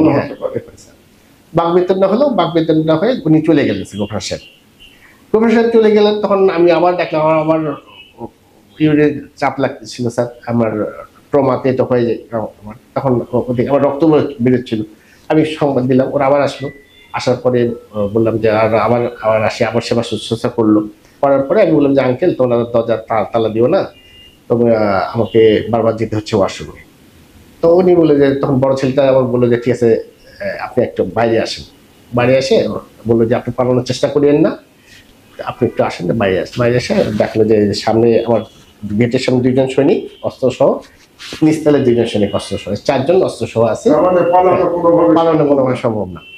তো এই অবস্থায় আছে স্যার। কিছুক্ষণ পরে দেখি যে গোফরান আবার আসলো, এসে ওনার ওয়াইফ আর ছোট ছেলেটাকে নিয়ে চলে গেল এবং ব্যাগ সহ চলে গেল, ফ্যামিলি চলে গেল। তখন আমি বড় ছেলেটিকে বললাম আঙ্কেল তোমার আব্বু কই গেলেন, তোমার আব্বু কোথায় গেলেন, এখন বললে তখন হাসে বলে যে আপনি আমাকে আঙ্কেল বলতেছেন, আমি আসলে আপনার আঙ্কেল না, আপনার যে ওই গোফরান সাহেব ওনার স্ত্রী ওনার ছেলে মেয়ে সহ সব চলে গেছেন, এটা কি আপনাকে আমি পাহারা দিচ্ছি, আমি হচ্ছে সিপাহী বরুণ, আমি সিপাহী বরুণকে আপনি মনে করেছিলেন সেই গোফরানের ছেলে, আসলে সে সৈনিক ছিল, আরেকজন সৈনিক। তো আমি বললাম যে ঠিক আছে আঙ্কেল, আপনাকে যখন আমি আপনি আঙ্কেলই বলছি, আপনি বয়স কম, আপনি আমার আঙ্কেলই। তো একবার যখন আঙ্কেল বলছি, না স্যার আপনি ইয়ে করবেন না, আমি আপনি বুঝতে পারছি আপনি কি অবস্থা। আমি মেট্রিকে এসএসসিতে A+, এসএসসিতে A, আমার খুব ভালো রেজাল্ট ছিল, আমার ইচ্ছা ছিল আমি আর্মিতে যাব, কিন্তু আমি তো আর্মিতে যেতে পারিনি। আমি এখন এখানে আসছিলাম, এখানে এসে আমি যেহেতু ভালো ছাত্র, গোফরান সাহেবের ছেলেকে আমি প্রাইভেট পড়াতে আসছিলাম, এখনই প্রাইভেট পড়াচ্ছিলাম। আমি তখন প্রাইভেট পড়াচ্ছিলাম, আমি আজকে তখন অফিস টাইম স্যার আমি সবসময় ওনার বাসায় আসি, আমার অফিস করতে হয় না, আমি প্রাইভেট পড়াই শুধু, এটাই আমার চাকরি। আমি বললাম ঠিক আছে তাহলে ইয়ে করো। তখন উনি বললো যে স্যার আমি ঠিক আছে তাহলে তুমি একটা এর মধ্যে তুমি যেহেতু আর্মিতে আসতে চাও, তোমার রেজাল্ট হলো তোমায় আর্মিতে আসার জন্য যা যা চেষ্টা করার দরকার আমি করবো, প্রোভাইডেড দ্যাট তুমি আমাকে এখন যদি আর্মি আসে আমি তোমাকে হেল্প করবো, আর যদি বিডিআর আসে তুমি আমাকে হেল্প করবা, আর তোর মোবাইলটা আমাকে দিয়ে দাও, আমি তোমার মোবাইলের সাথে আমি কথা বলি। তখন বললে ঠিক আছে স্যার নেন।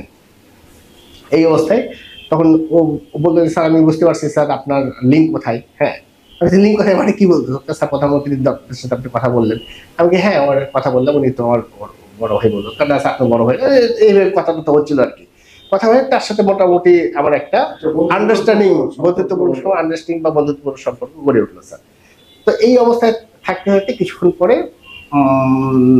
হঠাৎ করে একজন জেসিও আসলেন, উনি মোটরোলা সেট নিয়ে আসলেন, দৌড়ে আসলেন। আসার পরে উনি ওনার সাথে আমি আবার বরুণকে বললাম, বরুণ যে কথা স্যার ইনি একজন নেতা টাইপের লোক, তো আমি ঠিক আছে তুমি একটু ওনার সাথে একটু কথা বলো। বরুণ যে বললো যে না স্যার খুব ভালো লোক এই সেই বলার পরে উনি আমার সাথে কথা বললেন। উনি আসলেন ভিতরে, আসার পরে বাড়ি কই এই সেই বললো। এখন মিলে গেল স্যার ওনার বাড়ি যেখানে আমার শ্বশুরের বাড়ি ঠিক কাছাকাছি, সেই হিসেবেই উনি দেখি যে আসলো। আসার পরে বললো যে স্যার মানে স্যারে বললো ভালো কথা বললো, যে তখন উনি এক কথায় দুই কথা বললো, যে বলে উঠলো যে স্যার সে হচ্ছে এখানকার আরপি জেসিও, নাম হচ্ছে নায়ব সুবেদার কাদের। তো কাদের তো উনি আরপি জেসিও, এবং উনি বললো যে স্যার এখানে আপনি এই ঘটনাটা এতদূর ঘটতো না যদি স্যার এখানে ওই কোয়ার্টার গার্ডের মতন করে পাহারা দেওয়া হতো। আমি কোয়ার্টার গার্ডে তো পাহারা দেওয়া হতো, আপনার তো আছেন না স্যার, কোয়ার্টার গার্ডে এখানে অফিসার পাহারা দেয়, এখন পাহারা দিচ্ছিল। দর্শক এটা খুব গুরুত্বপূর্ণ। এখন যে কথাটা জায়দি বলছে যে নায়েব সুবেদার কাদের বলেছিল যে কোয়ার্টার গার্ডের মতো যদি পাহারা দেওয়া হতো তাহলে হয়তো সেদিনের ঘটনা ঘটতো না। এখন কোয়ার্টার গার্ডের পাহারাটা কি জিনিস সেটা আমাদের আজকে জায়দি এখন বলবেন, ব্যাখ্যা করবেন, এবং কোয়ার্টার গার্ড পাহারা না দেওয়ার কারণে কি হয়েছিল সেদিন সেটাও জায়দি আমাদেরকে বলবেন। কোয়ার্টার গার্ডে হচ্ছে স্যার সাধারণত অফিসাররা কোয়ার্টার গার্ড করে না, গার্ড দেয় না। এখানে কোয়ার্টার গার্ডে হাবিলদার পর্যন্ত স্যার দেওয়া হয়, অফিসারদের কাছে চাবি থাকে, অফিসারের কাছে চাবি জমা দেওয়া হয়। তো এখন এখানে হচ্ছে স্যার বিডিআরের এই সময়, ওই সময় একজন মেজর র্যাঙ্কের একজন অফিসারকে ওখানে রাখা হয়েছিল স্যার কোয়ার্টার গার্ডে গার্ড দেওয়ার জন্য। একজন মেজর দায়িত্বে ছিলেন কোয়ার্টার গার্ড দেওয়ার জন্য, মেজর রিয়াজ নাম ছিল, মেজর রিয়াজের দায়িত্ব ছিল স্যার। তো এখন ওই জেসিও বলতেছিল যে এইরকম একজন মেজর যদি গেটে যদি পাহারা থাকতো বা গেটে যদি থাকতো এই সময়ের জন্য, তাহলে হয়তো একটা পিকআপে করে কিছু সৈন্য আসছে বা কিছু লোক আসছে ড্রেস পরা বা ড্রেস ছাড়া এবং অস্ত্র হাতে আসছে, যারা হয়তো ঢুকতে পারতো না বা ঢুকতে দিত না, যেহেতু উনি একজন জেসি, উনি ওইটাকে স্টপ করতে পারেনি। এটা সব থেকে গুরুত্বপূর্ণ ক্লু। আমরা অনেকগুলো ক্লু এর মধ্যে পেয়েছি যে কোয়ার্টার গার্ডে একজন অফিসারের থাকার কথা ছিল, মেজরের থাকার কথা ছিল, তিনি ছিলেন না যে কোনো কারণে। না থাকার কারণে বিডিআর এর একটা দরজা, মেইন গেট খুলে দেওয়া সম্ভব হয়েছিল যেহেতু কোয়ার্টার গার্ড ছিলেন না, এবং সেই পিকআপে করে সশস্ত্র সামরিক পোশাক পরিহিত এবং সামরিক পোশাক ছাড়া ব্যক্তিবর্গ প্রবেশ করেছিলেন, যাদের প্রবেশ করার কথা ছিল না বিডিআর। এবং এই গ্রুপটা কারা তাদেরকে আজ পর্যন্ত এটা জানা যায় না যে এই গ্রুপটা কারা। এখন দুটো ক্লু যদি আমরা মিলাই, যে দরবার শুরু হওয়ার কথা ছিল 8টার সময়, দরবার শুরু হয়েছে 9টার সময়, 1 ঘন্টা দেরি করে করা হয়েছে, এবং ধারণা করা যেতে পারে যে এই সময়ের মধ্যে যে পিকআপের কথা বলা হচ্ছে যেখানে করে সশস্ত্র ব্যক্তিবর্গ প্রবেশ করেছিলেন, যারা সম্ভবত বিডিআর ছিলেন না, হয়তো বিডিআর এর পোশাক ছিল, সশস্ত্র ছিলেন, তারা এই 8টা থেকে 9টার মধ্যেই হয়তো প্রবেশ করেছিলেন। আমি হয়তো বলছি এই জন্য এই ইনভেস্টিগেশন আমি করছি না, আমরা সত্যটা জানার চেষ্টা করছি, এবং আমার দেশ সত্যটা বাংলাদেশের জনগণকে জানানোর চেষ্টা করছে। এটা ইনভেস্টিগেশনের দায়িত্ব সরকারের, আগের সরকার ইচ্ছাকৃতভাবে করে নাই, বর্তমান সরকার একটা কমিটি করেছেন, তারা কতদূর কি করবেন আমরা এখন পর্যন্ত জানি না, আমরা অপেক্ষা করে আছি। তো আমরা আলোচনা চালিয়ে যাব, আরো তথ্য আমরা জায়গির কাছ থেকে জানতে পারবো। তো কাদের বলল যে একটা পিকআপ ঢুকেছিল যার মধ্যে অস্ত্র নিয়ে লোকজন ঢুকেছিল, কেউ কেউ ড্রেস পরা ছিল, কারো কারো ড্রেস ছিল না। তারা কারা, কাদের তো এটা বলতে পারেনি, কাদের বলতে পারে নাই তারা কারা। তো তারপরে কাদের চিনেন না, সে বলতেছে তারা সৈনিক না। তো কাদের একজন সিনিয়র, মানে সিপাহীদের মধ্যে সে একজন সিনিয়র জেসিও, সেই জেসিও বলছে যে এদেরকে কাদের চেনে না, অর্থাৎ এরা বিডিআর এর সৈনিক ছিল না, জোর করে ঢুকেছে এবং তারা জোর করে বা ষড়যন্ত্রের পার্ট হিসেবে কাদের কথা মতে। আরেকটা লিঙ্ক হচ্ছে যে একদল সৈনিক বলেছিল যে গুলি করার তো কথা ছিল না, আর একদল ফায়ার ওপেন করেছিল। এইসব ঘটনার মধ্যেই আসলে লুকিয়ে আছে যে রহস্য, যে কি ঘটেছিল বিডিআর ওই দিন। এবং ভুলে গেলে চলবে না, বারে বারে আমাদের মনে রাখতে হবে, শেখ হাসিনা সব জানতেন, জেনারেল তারেক সিদ্দিকী সব জানতেন, কিন্তু তারা বিডিআর এর অফিসারদের বাঁচানোর জন্য কোনো পদক্ষেপ গ্রহণ করেন নাই। তারপরে কাদের কি হলো, তারপর এই অবস্থায় তো হঠাৎ করে আমার কাছে আবার একটা ফোন আসলো স্যার। এটা মেজর মঈন আমাকে রিং করলেন। মেজর মঈন রিং করে বললেন যে 11:30 অথবা 11:15টার দিকে ফোন করে বললেন যে জাইদি, মানে অলরেডি 8-10 জন অফিসার কিল্ড, এবং জেনারেল শাকিল স্যার অলরেডি। মানে আপনাকে, আপনি তো জানেন না, আপনি দেখেন নাই, আপনি তো বন্দী। হ্যাঁ, আপনাকে প্রধানমন্ত্রী কার্যালয় থেকে জানানো হচ্ছে যে জেনারেল শাকিল নিহত এবং আরো 8-10 জন অফিসারকে হত্যা করা হয়েছে দুপুর 12টার আগে। 12টার আগে, 12টার আগে। জি, তুই কোনো মতে চেষ্টা কর বাঁচে থাকার জন্য, আমরা তোকে উদ্ধার করার চেষ্টা করতেছি। তো এই অবস্থায়, এবং তুই আর একটা কাজ কর, সেটা হচ্ছে প্রধানমন্ত্রী ওই বিডিআর এর সাথে সমস্ত যোগাযোগ তার বন্ধ হয়ে গেছে, তার আর কোনো যোগাযোগ নাই। প্রধানমন্ত্রী আপনার বলতে আপা নিজেই একজন, হ্যাঁ, বাংলাদেশের আপা। তো আপা নিজে একজন, তুই একজন যে কোনো একজন নেতা টাইপের কাউকে একটু সিলেক্ট কর, হ্যাঁ, বা কারোর সাথে একটু কথা বলে দেওয়ার চেষ্টা যদি করতে পারিস তো কর, আপা নিজেই কথা বলবেন এই সিচুয়েশনটাকে শান্ত করার জন্য। বা এই আমি তো ভাবলাম যে এটা একটা আমার একটা, যদি আমি করে দিতে পারি মিডিওকার হিসেবে থাকবো, তো এবং লেট মি ট্রাই। তখন আমি বরুণকে জিজ্ঞাসা বললাম যে বরুণ, এই কথাটা বললাম, বরুণ আমার বড় ভাই, মানে তুমি যেটা এখন বলছো সে এই কথাটা বললো, তুমি একটু আমাকে হেল্প করতে পারবে কিনা। ও তখন বললো যে ওই আপনার সামনে যে আছে, হ্যাঁ, উনি রুমে যে আছে, না কাদের, ওনাকে আপনি বলেন না কেন স্যার, ওনার সাথে কথা বলে দেন, উনি তো একজন নেতা টাইপের। তখন আমি কাদের সাহেবকে বলি যে কাদের সাহেব একটু এই ঘটনাটা বললো। বলার সাথে সাথে, স্যার আমি এর মধ্যে নাই, স্যার আমি এর মধ্যে নেই, আমি এখানে আসি নাই স্যার, আপনি আমাকে দেখেন নাই স্যার, বলে সে পালিয়ে চলে গেল। মানে কাদের রাজি হলো না। যখন রাজি হলো না, তখন আমার মাথার মধ্যে বারবারই হচ্ছে যে লেট মি ট্রাই একটা, মানে যাই ইয়ে বলছে একটা, যদি কোনোভাবে যদি নেগোসিয়েশন বা যাই একটা সেতু বন্ধন করে দেওয়া যায়, তাহলে হয়তো মাঝখানে থাকবো, হয়তো বাঁচতে পারবো।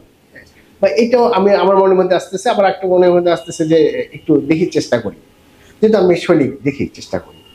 তো আমি তখন আমার মাথার মধ্যে আসলো, তখন আমি আমার বরুণকে বললাম, বরুণ তুমি এক কাজ করো, তুমি গফর সাহেবকে একটু ফোন করো। হ্যাঁ, তো গফর সাহেবকে ফোন করো। আবার বরুণও বললো যে স্যার চলে গেলো, তাহলে গফর সাহেবকে দেখি, ফোন করে দেখি। দুইজন যুক্তি করে গফর সাহেবকে আবার ফোন করলো। বরুণ ছেলেটা ভালো, বরুণ ছেলেটা তো এই হত্যার সাথে জড়িত না। বরুণের সাথে কয়েকদিন আগে স্যার সে আমার এত বছর পরে আমার সাথে যোগাযোগ করছে। হ্যাঁ, বাইরে আছে, তাদের চাকরি চলে গেছে স্যার, জেলও হয়েছিল, হ্যাঁ, অন্য কারণে এখন ভালো আছে। তারপর তো বরুণ আমাকে ফোন করলো, ফোন করে না বরুণ গোফানকে ফোন করলো, গোফান চলে আসলো। In the mean time Barun আবার করলো কি, ফ্রিজ থেকে খাবার টাবার নিয়ে এসে দুপুরবেলা সব কিছু রেডি করলো স্যার, গোফানের জন্য খাবার রেডি করলো। আমি ঠিক আছে, গুড, হ্যাঁ, তুমি যত শান্ত করা যায় তত ভালো। হ্যাঁ, তো উনি আসলো, উনি আসার পরে ও বললো, আমার শিখিয়ে দিল স্যার খুব সাবধানে ওনার সাথে কথা বলবেন, ওনাকে খেপানো যাবে না। হ্যাঁ, উনি কিন্তু পারলে আপনাকে, উনি পারবেন আপনাকে বাঁচিয়ে মানে আল্লাহ তো বাঁচাবে স্যার। উনি উনি বললো যে উনি পারবেন আপনাকে বাঁচাতে, অথবা উনি আপনাকে মেরে ফেলবেন এটা। তো আমি বললাম তুমি তাহলে একটু চেষ্টা করো। বললো স্যার আমি তো চেষ্টা করবোই স্যার, বাট আপনাকে একটু হেল্প করতে। আমি তো হেল্প করবো, আমি তো নিজে বাঁচার জন্য কি না করবো, আমি সবই করবো আমি, হ্যাঁ, মানে নিজের সম্মান হানি না করে। হ্যাঁ স্যার সিপাহি ছিল স্যার, ও চাকরি হয়তো 1 বছর বা 1.5 বছরের ছিল ওই সময়। তো গোফরানকে ফোন করা হলো স্যার, গোফরান সাহেব চলে আসলেন। চলে আসার পরে উনি খেতে দিল বলুন, তখন আমি আস্তে করে পাশে গেলাম স্যার। পাশে গিয়ে গোফরান সাহেবকে বললাম যে স্যার আমি বরুণের কাছ থেকে মোবাইল নিয়ে, বরুণ আপনার সৈনিক আমি পরে শুনতে পেরেছি, তো বরুণের কাছ থেকে মোবাইল নিয়ে আমি আমার বড় ভাই আছেন প্রধানমন্ত্রীর পিএস, ওনার সাথে কথা বলছি, প্রধানমন্ত্রী একটু আপনার সাথে কথা বলবেন। তো উনি একটু হেয়ালি শুনে, হ্যাঁ কি বলেন আপনি, প্রধানমন্ত্রীর কথা বলবেন, তো বলে ওনার মোবাইলটা আমাকে কথা বলেন, লাগান আপনার, হ্যাঁ বলে ওটা আবার লাগান, বলে লাগান আপনার প্রধানমন্ত্রীকে। হ্যাঁ ঠিক আছে। তো আমি ওই মোবাইল থেকে ইয়াকে মহিন স্যারকে ফোন করলাম। তো মহিন স্যার ফোন করার সাথে সাথে মহিন স্যার আবার এই মোবাইলটা দিল হচ্ছে যে তারেক আহমেদ সিদ্দিককে, আবার দিল। মহিন স্যার যখন তারেক সিদ্দিক স্যারকে দিলেন, আবার আমি আবার মোবাইলটা করলাম কি গোফরানকে দিলাম। এখন দুজনের মধ্যে কনভারসেশন শুরু হয়ে গেল স্যার। এটা কনভারসেশনটা হচ্ছে স্যার টোটাল 11 মিনিট। এই কনভারসেশনে স্যার ক্যাশটা আমি বলি, এক সাইডটা শোনা যাচ্ছে, আমি এক সাইড শুনছি। তখন বাটন মোবাইল স্যার, বাটন মোবাইলে তো অনেক কিছু স্যার ইয়ে ছিল না তখন, তো এই অ্যান্ড্রয়েড মোবাইল ছিল না তখন। তো বলুন প্রথমেই গোফরান সাহেব বলতেছেন যে আপনি মন্ত্রী হন, ও আমিও বলছিলাম যে মন্ত্রী মহোদয়ের কথা বলবেন, ওরা অ্যাডভাইজার হয়তো না বুঝতে পারে। তা আমি বলছিলাম আপনি মন্ত্রী হন না যাই হন, হ্যাঁ আপনি আর ভিতরে আর্মি পাঠাবেন না, আর্মি যে অপারেশন করবেন না। যদি আর্মি দিয়ে অপারেশন করেন তাহলে আমরা 309টা এই মুহূর্তে 309টা বিউপি থেকে বিদ্রোহের আগুন জ্বলে উঠবে। হ্যাঁ 309টা বিউপি জ্বলে উঠবে, এবং আমরা দলে উপদলে বিভক্ত হয়ে গুলশান, বরানী, বাড়িধারায় সব জ্বালিয়ে তছনছ করে দেবো। হ্যাঁ এভাবে জোরে জোরে হুমকি দিচ্ছে। আর আস্তে আস্তে হুমকিটা ফ্রিকুয়েন্সিটা কমতে থাকলো স্যার, কমতে কমতে কিন্তু পরে দিকে দেখেছি আস্তে আস্তে ইয়ে হয়ে গেল, ঠান্ডা হয়ে গেল।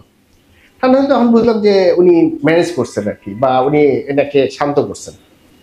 তো শান্ত হয়ে গেল। এই প্রথম 11 মিনিট কথা বলার পরে উনি মোবাইলটা আবার অফ করলেন, অফ করে আমাকে প্রথম স্যার বললেন। স্যার বলে গোফরান আমাকে স্যার বলে আমাকে বললো যে স্যার আমি ইয়ে করছি, আপনি এখানে থাকেন স্যার, কোনো সমস্যা নেই, আমি যতটুকু পারি আপনাকে হেল্প করবো স্যার। কিভাবে হেল্প করতে হবে, যত অফিসারকে যে ছিল যেভাবে বলে তার চেয়ে বেশি ভাবে আমাকে সম্মান, আদর, যত্ন যতটুকু পারা দরকার তার চেয়ে বেশি করতেছে শুরু করলো স্যার। তো এই অবস্থায় তখন উনি বললেন যে, আমি বললেন কি কথা হলো বলেন একটু। উনি বললেন যে স্যার আমরা এখন ওই পাশে যে রাফেল স্কোয়ার, ওখানে ওই প্রধানমন্ত্রী দপ্তর থেকে লোকজন আসবে, আমি এখানে আমাদের লোকজনকে নিয়ে যাচ্ছি স্যার, ওখানে একটা বৈঠক হবে, বৈঠক পরে মানে বৈঠক হবে বা কি হবে না হবে ওই তারপরে দেখা যাক কি হয় স্যার। হ্যাঁ একটা দুপুর হয়ে গেছে, দুপুর পরে 12টা হয়েছে, 12টার সময়, 12টা মনে করেন 12:30 হবে এরকম দিকে, 12:30 1টার দিকে। হ্যাঁ এরকম হবে স্যার, আপনি সব মিলে দেখেন স্যার। আমি অর্থাৎ ওই সময় তো মোবাইল ছিল না, আমিও ইয়ে করতেছি। তো দুপুরবেলা খেতে আসছে উনি, দ্যাট মিনস দুপুরে খাবার আর কি। তো এই অবস্থায় ইয়ে করার পর তখন আমাকে খুব ভালোভাবে করে বরুণকে আবার বললো যে একটু ইয়ে করিস, স্যার খেয়েছে কি না এই সেই। হ্যাঁ তো এই বলে টলে মানে জেসিওকে যেভাবে সম্মান করে সেভাবে আবার বললো কি টয়লেটটা পরিষ্কার করে দিল স্যার। যাওয়ার আগে উনি টয়লেট পরিষ্কার করে তারপর জীবিত আছে স্যার। তাহলে গোফরান তো খুব গুরুত্বপূর্ণ সাক্ষী। হ্যাঁ মানে যদি আমরা জানতে চাই যে কি ঘটনা ঘটেছে, তো গোফরানের কাছ থেকে জানা সম্ভব যদি সরকার জানতে চায়। তারপর এই অবস্থায় উনিও আমাকে ওই অবস্থায় দেখে আমাকে খুব মানে সম্মান টম্মান করে উনি চলে গেলেন আর কি স্যার। চলে গেলেন তখন আমরা ভাবলাম যে আমার মনের মধ্যে একটা ইয়ে আসলো যে হয়তো বাঁচতে পারবো, হ্যাঁ হয়তো বাঁচতে পারবো, বা একটা নেগোসিয়েশন যদি শুরু হয়ে যায়, হ্যাঁ নাথিং লাইক ইট। হ্যাঁ এর চেয়ে ভালো আর উপায় ইয়ে হবে না আর কি। হ্যাঁ যা মানে ওই পরিস্থিতি এর চেয়ে ভালো পরিস্থিতি আর সম্ভব না বা হওয়ার এটাই হতে পারে। কিন্তু আপনাদের মনে হয়নি যে এতক্ষণে একটা মিলিটারি অপারেশন শুরু হয়ে যাওয়া উচিত ছিল? একটা বিদ্রোহ আপনার মনে হয়নি আপনাদের? না, আমি তো স্যার অনেকবার আমি তো ইয়েকে বলছি, কি বলে মোইন স্যারকে বলছি, তারেককে বলছি, হ্যাঁ তারেককে বলছি যে স্যার এখানে আমি ওর ভিতর থেকে আমি কি করেছি, ভিতর থেকে আমি ওই এলএমজি ডিসপোজিশন কোথায় কোথায় এলএমজি ওরা ফিট করছে সব আমি লোকেট করছি। লোকেট করে মোইন স্যারকে বলছি যে স্যার অমুক জায়গায় এলএমজি আছে, অমুক জায়গায় অমুক ছাদের উপর এলএমজি, অমুক ছাদের উপর এলএমজি। আর পিছনে একটা এমজি পোস্ট করছে স্যার, যে এমজি পোস্ট, এই এমজি পোস্ট করার কথা না। এমজি পোস্ট করে হচ্ছে মানে ফায়ার যেখানে ইউজ দিতে পারবে সেই জায়গায়, যেখানে আপনার লাইন অফ সাইট খোলা থাকবে সেই জায়গায় ওরা করছে কি 2 বিল্ডিং এর মাঝখানে এমজি পোস্ট করছে। ওটা তো কোনো ইমপ্লিকেশন নাই। আমি ওটাও বলছি যে এমজি পোস্ট অমুক জায়গায়, হ্যাঁ সবকিছু ইয়ে করছি। তো লোকেট করে দিলাম। তো কিছুক্ষণ পরে দেখি স্যার হেলিকপ্টার আসলে। আমি বললাম যে স্যার এই যে বোম কোথা কোথা ফেলতে পারবেন, আমি লোকেট করে দিলাম। ওরা বোম না ফেলে হেলিকপ্টার দিয়ে ইচ্ছা করলে তখন অপারেশন চালা যেত স্যার, একদম প্যারাট্রুপস নামতে পারতো। তিন পয়েন্টে উপর থেকে ফায়ার করে আমি তো লোকেট তো লোকেশন বলে দিচ্ছি, এলএমজি লোকেশন এমজি পোস্ট সব বলে দিলাম স্যার। তার মানে ওরা খুব সহজ ছিল স্যার এয়ার থেকে অপারেশন করার জন্য। কিন্তু তারা ওটা করেন নাই, না করে লিফলেট দিল স্যার, লিফলেট। আচ্ছা, তারা মানে অপারেশনের পরিবর্তে তারা লিফলেট সরিয়ে দিল স্যার। এবং লিফলেট সরিয়ে দিল, তখন আবার এলএমজি থেকে আবার হেলিকপ্টার দিকে গুলিও করলো। হ্যাঁ, তো এগুলো আমি সব দেখতেছি স্যার। তো এগুলো দেখে আমার মাথার মধ্যে কি হচ্ছে, কোনো কিছু হচ্ছে না। তারপর আমি বারবার বলতেছি যে আমাকে এখান থেকে নিয়ে যান, তারাও কোনো এটাতে কোনো সাড়া দিচ্ছে না। হ্যাঁ, তখন আমি আস্তে আস্তে কোনো মোটামুটি হোপে ছেড়ে দিলাম যে হয়তো ইয়ে হবে না, আশা নাই ভরসা নাই, কি হবে না হবে। তো in the mean time sir হঠাৎ করে গোপাল চলে যাওয়ার পরে একটি একটা মেয়ে আমার রুমে চলে আসলো স্যার।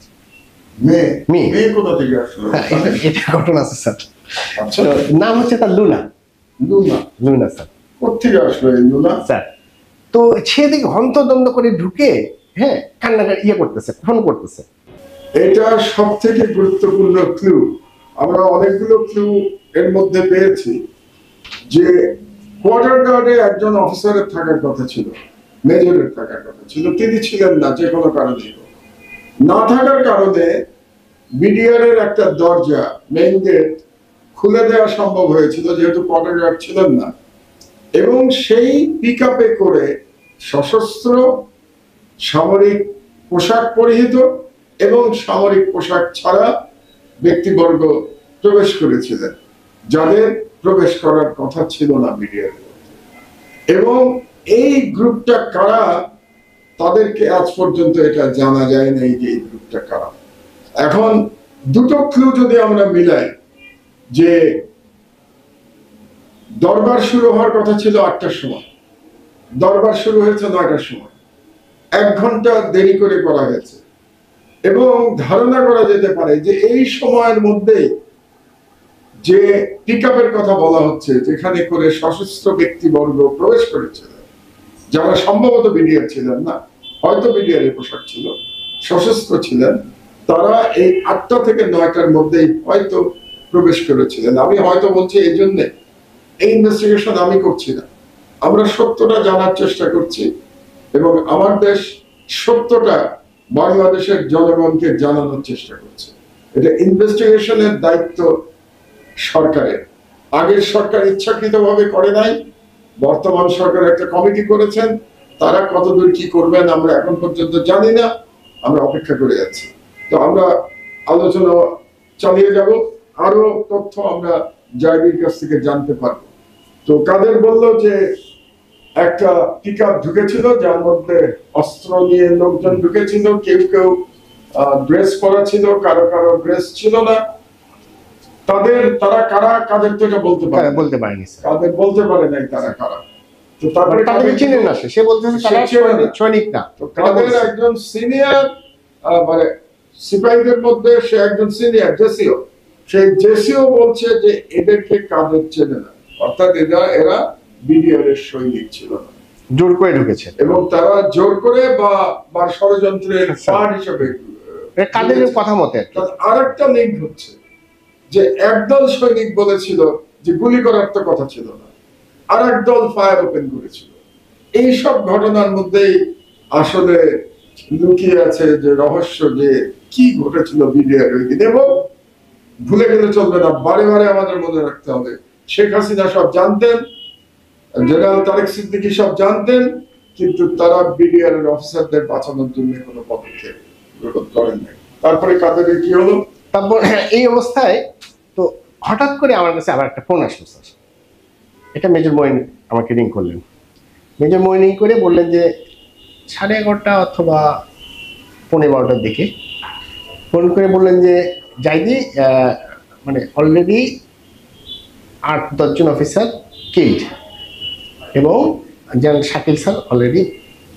মানে আপনাকে, আপনি তো জানেন না, আপনি দেখেন নাই, আপনি তো বন্দী। হ্যাঁ, আপনাকে প্রধানমন্ত্রী কার্যালয় থেকে জানানো হচ্ছে যে জেনারেল শাকিল নিহত এবং আরো 8-10 জন অফিসারকে হত্যা করা হয়েছে দুপুর 12টার আগে। 12টার আগে। 12টার আগে। জি, তুই কোনো মতে চেষ্টা কর বাঁচে থাকার জন্য, আমরা তোকে উদ্ধার করার চেষ্টা করতেছি। তো এই অবস্থায়, এবং তুই আর একটা কাজ কর, সেটা হচ্ছে প্রধানমন্ত্রী ওই বিডিআর সাথে সমস্ত যোগাযোগ তার বন্ধ হয়ে গেছে, তার আর কোনো যোগাযোগ নাই। প্রধানমন্ত্রী আপনার বলতে আপা নিজেই একজন, হ্যাঁ, বাংলাদেশের আপা। তো আপা নিজে একজন, তুই একজন যে কোনো একজন নেতা টাইপের কাউকে একটু সিলেক্ট কর, হ্যাঁ, বা কারোর সাথে একটু কথা বলে দেওয়ার চেষ্টা যদি করতে পারিস তো কর, আপা নিজেই কথা বলবেন এই সিচুয়েশনটাকে শান্ত করার জন্য। বা এইগুলো আমি ভাবলাম যে এটা একটা আমার একটা, যদি আমি করে দিতে পারি মিডিওকার হিসেবে থাকবো, তো লেট মি ট্রাই। তখন আমি বরুণকে জিজ্ঞাসা বললাম যে বরুণ, এই কথাটা বললাম, বরুণ আমার বড় ভাই, মানে তুমি যেটা বলছো সে এই কথাটা বললো, তুমি একটু আমাকে হেল্প করতে পারবে কিনা? ও তখন বললো যে ওই আপনার সামনে যে আছে, হ্যাঁ, রুমে যে আছে না, কাদের, ওনাকে আপনি বলেন না কেন স্যার, ওনার সাথে কথা বলে দেন, উনি তো একজন নেতা টাইপের। তখন আমি কাদের সাহেবকে বলি যে কাদের সাহেব একটু এই ঘটনাটা বললো। বলার সাথে সাথে, স্যার আমি এর মধ্যে নাই, স্যার আমি এর মধ্যে নেই, আমি এখানে আসি নাই স্যার, আপনি আমাকে দেখেন নাই স্যার, বলে সে পালে চলে গেল। মানে কাদের রাজি হলো না। যখন রাজি হলো না, তখন আমার মাথার মধ্যে বারবারই হচ্ছে যে লেট মি ট্রাই একটা, মানে যাই ইয়ে বলছে, একটা যদি কোনোভাবে যদি নেগোসিয়েশন বা যাই একটা সেতু বন্ধন করে দেওয়া যায়, তাহলে হয়তো মাঝখানে থাকবো, হয়তো বাঁচতে পারবো। বা এইটাও আমি আমার মনের মধ্যে আসতেছে, আবার একটা মনের মধ্যে আসতেছে যে একটু দেখি চেষ্টা করি, যেহেতু আমি সৈনিক, দেখি চেষ্টা করি। তো আমি তখন আমার মাথার মধ্যে আসলো, তখন আমি আমার বরুণকে বললাম, বরুণ তুমি এক কাজ করো, তুমি গফর সাহেবকে একটু ফোন করো। হ্যাঁ, তো গফর সাহেবকে ফোন করো। আবার বরুণও বললো যে স্যার চলে গেল, তাহলে গফর সাহেবকে দেখি, ফোন করে দেখি। দুইজন যুক্তি করে গফর সাহেবকে আবার ফোন করলো বরুণ। তো বরুণ ছেলেটা ভালো, বরুণ ছেলেটা তো এই হত্যার সাথে জড়িত না। বরুণের সাথে কয়েকদিন আগে স্যার সে আমার এত বছর পরে আমার সাথে যোগাযোগ করছে। হ্যাঁ, বাইরে আছে, তাদের চাকরি চলে গেছে স্যার, জেলও হয়েছিল, হ্যাঁ, অন্য কারণে এখন ভালো আছে। তারপর তো বরুণ আমাকে ফোন করলো, ফোন করে না, বরুণ গোফানকে ফোন করলো, গোফান চলে আসলো। In the mean time Barun আবার করলো কি, ফ্রিজ থেকে খাবার টাবার নিয়ে এসে দুপুরবেলা সবকিছু রেডি করলো স্যার, গোফানের জন্য খাবার রেডি করলো। আমি ঠিক আছে, গুড, হ্যাঁ, তুমি যত শান্ত করা যায় তত ভালো। হ্যাঁ, তো উনি আসলো, উনি আসার পরে বলবে আমার শিখে দিল, স্যার খুব সাবধানে ওনার সাথে কথা বলবেন, ওনাকে খেপানো যাবে না। হ্যাঁ, উনি কিন্তু পারলে আপনাকে, উনি পারবেন আপনাকে বাঁচিয়ে মানে আল্লাহ তো বাঁচাবে স্যার।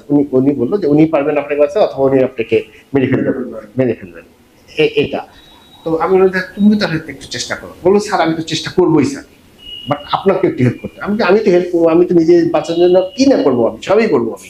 হ্যাঁ, মানে নিজের সম্মান হানি না করে। হ্যাঁ, স্যার সিপাহী ছিল স্যার, ও চাকরি হয়তো 1 বছর বা 1.5 বছরের ছিল ওই সময়। তো গোফানকে ফোন করা হলো স্যার, গোফান সাহেব চলে আসলেন। চলে আসার পরে উনি খেতে দিল বলুন। তখন আমি আস্তে করে পাশে গেলাম স্যার। পাশে গিয়ে গোফান সাহেবকে বললাম যে স্যার আমি বরুণের কাছ থেকে মোবাইল নিয়ে, বরুণ আপনার সৈনিক, আমি পরে শুনতে পেরেছি, তো তো বোর্ডের কাছে মোবাইল নিয়ে আমি আমার বড় ভাই আছেন প্রধানমন্ত্রীর পিএস, ওনার সাথে কথা বলছি। প্রধানমন্ত্রী একটু আপনার সাথে কথা বলবেন। আমরা বিডিআর ম্যাসাকারের কাহিনী শুনছি, মর্মান্তিক কাহিনী এবং পাশবিক কাহিনী, এবং তার সঙ্গে রাষ্ট্রদ্রোহের কাহিনী আমরা শুনছি, যে কেমন করে তদানীন্তন সরকার প্রধান এবং তার কাছে সেনা অফিসার বলতে আমি জেনারেল তারেক সিদ্দিকীর কথা বলছি, জেনারেল মঈনের কথা বলছি, তারা কেমন করে এই বিডিআর হত্যাকাণ্ডে নীরবতার মাধ্যমে কিংবা সহায়তার মাধ্যমে সেদিন তারা বিডিআর এবং বাংলাদেশ সেনাবাহিনীকে ধ্বংস করেছিল, সেই ইতিহাস আমরা শুনছিলাম আজকে। তবে আজকের এই পর্বে আমরা এখানেই শেষ করতে চাই, কারণ আলোচনা বেশ দীর্ঘ হয়ে গেছে। তবে এখনো অনেক কিছু অজানা রয়ে গেছে, এখনো অনেক কিছু আপনাদের জানানো বাকি আছে, যেটা আমরা ইনশাআল্লাহ আগামী পর্বে আপনাদেরকে জানাবো। ধন্যবাদ। আজকের মতো